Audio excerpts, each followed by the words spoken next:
odd time signatures that aren't odd.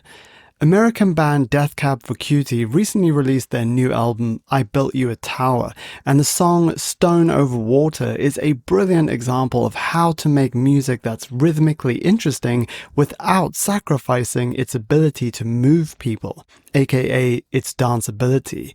And that's a vital element of music not to be underestimated, because if people can't tap their foot or bob their head along to your song, they'll find it frustrating and will probably hit that skip button. To be clear, it's easy to make rhythmically interesting music, but the cost is usually danceability. There's an inverse correlation between how interesting a rhythm is and how danceable it is. The more interesting the rhythm, the less danceable. A great example of this is the Swedish band Meshuggah. I've seen them live numerous times, and watching people trying to dance to their songs is funnier than Monty Python's Ministry of Silly Walks sketch. And then on the extreme opposite side of the spectrum, you've got the classic 4 on the floor dance beat, which is the easiest groove to dance to, but it's also the most boring by far. So how did Death Cab for Cutie achieve this blend of danceable yet interesting? Well, they use a less common time signature, 6/4.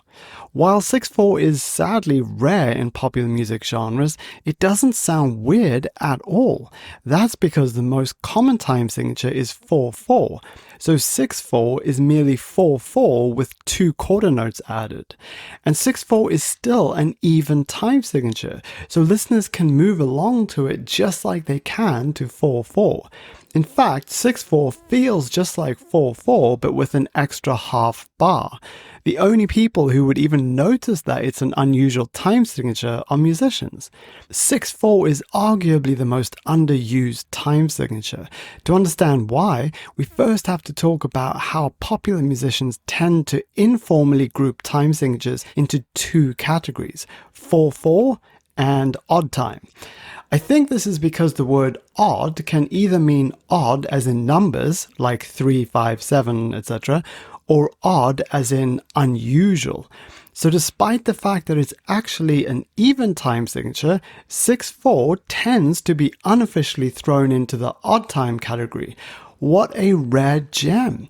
And that's why it's such a shame that there aren't way more songs in 6/4.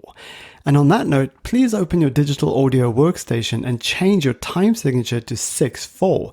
This increase in bar length will spark your creativity too, because you'll automatically write longer melodies, chord progressions, bass lines, and drum beats. This unusual characteristic will bring out some creative ideas, and it's also super fun to be liberated from the constraints of 4/4. Anyway, I hope that gives you some ideas and inspiration for your music making this weekend. And if you want more, then check out my website, hackmusictheory.com, to download my theory book and PDF tutorials, which are all free. And if you've got a spare 60 minutes, then I can teach you all the music making essentials in a series of short step-by-step videos. After this 1-hour songwriting and producing crash course, you'll know how to make good music with all the instruments working together: lead melody, counterpoint, backing melody, chord progression, bass line, drum beat, and more.